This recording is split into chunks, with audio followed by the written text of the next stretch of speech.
Avons-nous cherché au mauvais endroit les origines de la civilisation égyptienne? Pendant des générations, les sables du temps ont préservé la majesté des pharaons, la gloire de leur temple, la garde silencieuse du sphinx.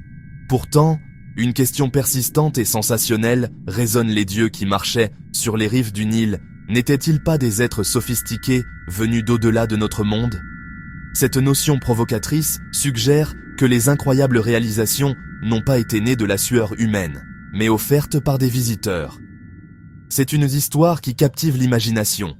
Cette théorie, souvent appelée l'hypothèse des anciens astronautes, propose une réinterprétation radicale de toute notre histoire. Elle nous demande de croire que les connaissances nécessaires pour ériger la grande pyramide de Gizeh, pour aligner les monuments avec une précision céleste et pour développer un système complexe de croyances et d'écriture étaient tout simplement trop avancées pour les gens de cette époque. Par conséquent, les partisans soutiennent qu'il doit y avoir eu une intervention extérieure. Ils regardent les puissantes divinités du panthéon égyptien: Ra, avec son disque solaire, Thoth avec sa sagesse, Osiris en tant que roi d'un autre royaume, et ne voient-ils pas des dieux, mais des extraterrestres technologiquement supérieurs. L'idée centrale de la théorie des anciens astronautes est séduisante de simplicité. Elle postule que des êtres extraterrestres intelligents ont visité la Terre dans l'Antiquité, et que leurs interactions ont été enregistrées dans nos plus anciens mythes, textes religieux, structures monumentales. Selon ce récit, ces visiteurs célestes étaient perçus comme des dieux en raison de leur technologie avancée, qui aurait semblé magique à nos ancêtres. Les machines volantes sont devenues des chars célestes. Les dispositifs de communication sont devenus des artefacts divins. L'ingénierie génétique pourrait expliquer la création de l'humanité elle-même. Ce cadre cherche à fournir une explication unique à de nombreux mystères anciens du monde. Ligne de Nazca, Stonehenge. Dans le contexte de l'Égypte, la théorie devient encore plus spécifique et visuellement convaincante. Les partisans pointent du doigt le panthéon des dieux égyptiens. Horus à tête de faucon, Anubis à tête de chacal. S'agit-il de représentations symboliques ou de souvenirs d'êtres extraterrestres? Ils examinent des textes comme les textes des pyramides. Ces textes décrivent le voyage du pharaon vers les étoiles après la mort. Ils interprètent cela comme un voyage littéral, physique dans l'espace, peut-être à bord des mêmes vaisseaux qui ont amené ces dieux. La grande pyramide de Gizeh est souvent présentée comme le témoin vedette de l'affaire des anciens astronautes. Ses partisans s'émerveillent de son échelle colossale, de la précision de sa construction et de son alignement avec les points cardinaux.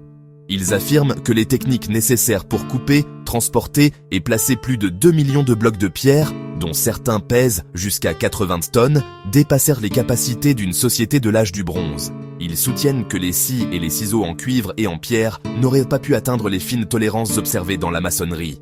Cet argument d'incrédulité, je ne peux pas imaginer comment ils l'ont fait, donc ils ne doivent pas l'avoir fait, est la pierre angulaire de leur position, suggérant que seule une technologie avancée et non humaine pourrait expliquer un tel exploit.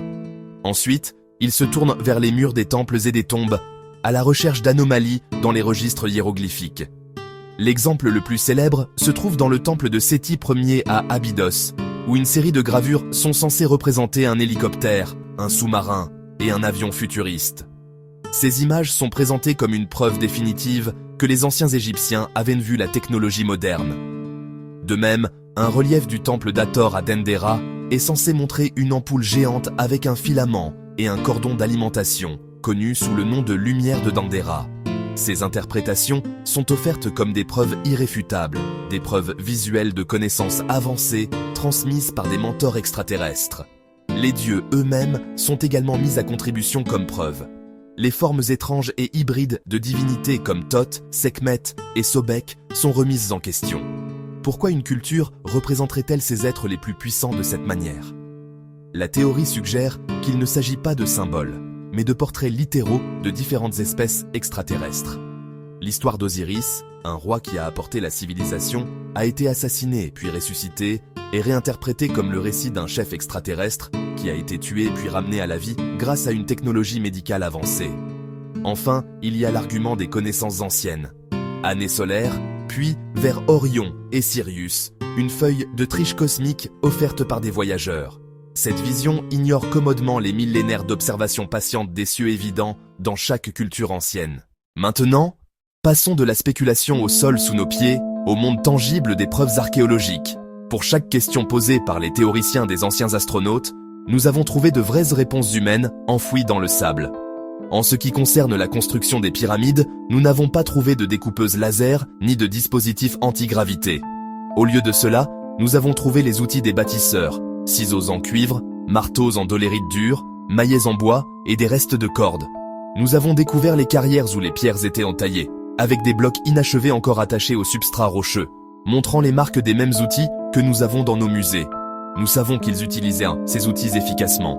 Le mystère de la façon dont ces blocs massifs ont été déplacés n'en est pas un du tout. Nous avons découvert les vestiges de rampes, rampe droite, rampe en spirale. Une célèbre peinture tombale représente clairement une statue colossale tirée sur un traîneau par 172 hommes, avec un autre homme versant de l'eau pour réduire le frottement.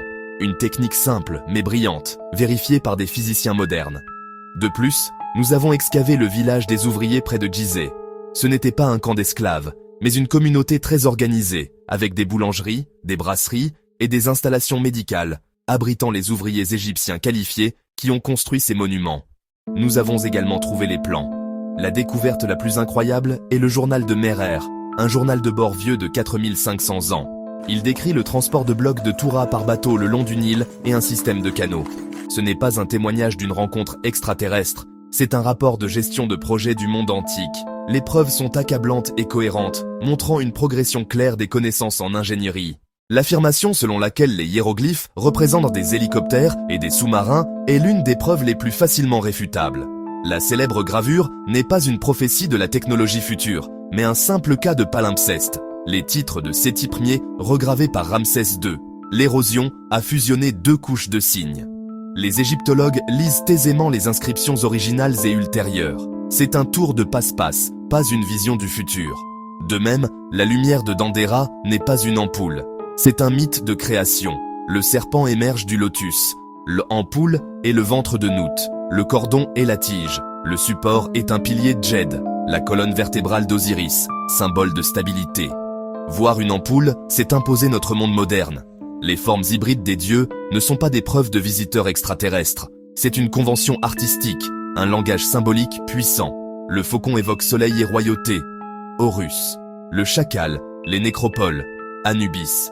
Ce n'étaient pas des représentations littérales, c'étaient des métaphores visuelles. Les connaissances astronomiques venaient d'une observation patiente, vitale pour la crue du Nil. La crue coïncidait avec le lever héliaque de Sirius. L'alignement des pyramides et des temples était un acte religieux reliant la Terre au cosmos divin. Les puits de la Grande Pyramide n'étaient pas des conduits de fusée, mais des passages pour l'âme du roi, afin qu'elle monte vers les étoiles circumpolaires, les cieux éternels et immortels. Mon objectif n'est pas de rejeter la curiosité, mais de l'ancrer dans la réalité, et de rendre hommage là où il est vraiment, indéniablement dû, au grand peuple de l'Égypte ancienne. Alors, les dieux d'Égypte venaient-ils des étoiles ? Basé sur le poids écrasant des preuves scientifiques et archéologiques, la réponse est un non catégorique. Il n'y a pas la moindre preuve crédible, pas un seul outil extraterrestre, pas un seul morceau de métal d'un autre monde, pas un seul artefact anormal, pour étayer la théorie.